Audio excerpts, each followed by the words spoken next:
မလိုက်ရဲရင်တော့တိုက်ထဲမှာပဲကြံခဲ့လေငါသွားချင်တဲ့ခရီးကမင်းတို့ပြောသလိုဒုက္ခတွေများမယ်ဝေးမယ်ရောက်ချင်မှရောက်မယ်ဒါပေမဲ့တနေ့နီးမှာပေါ့ရှေ့ခရီးမျောမှန်တင်းမှာကွဟဲ့ဆိုတာကပြန်ရင်တည်ကစုံဆိုင်တယ်လို့ပေါ့မုံတိုင်းကရှေ့မှာမွေးတောမီတွေကရှေ့မှာဝိုင်းမင်းတို့ပြောသလိုပဲအန်ရီရီအရန်များတယ်ဆိုတာငါသိတယ်ဒါပေမဲ့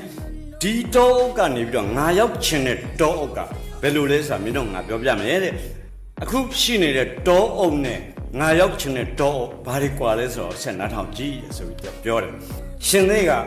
မျက်မစားငါရောက်ချင်တဲ့တောအုပ်အစ်စ်မှာဘယ်ရှင်သေးမှမျက်မစားဘူးတဲ့ကြားကကြွက်မချောင်းကြားဆိုတာနော်သူတန်ပဲ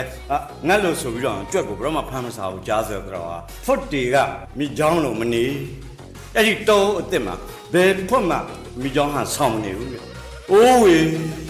ဝေတွန်းတန်နှောလေတဲ့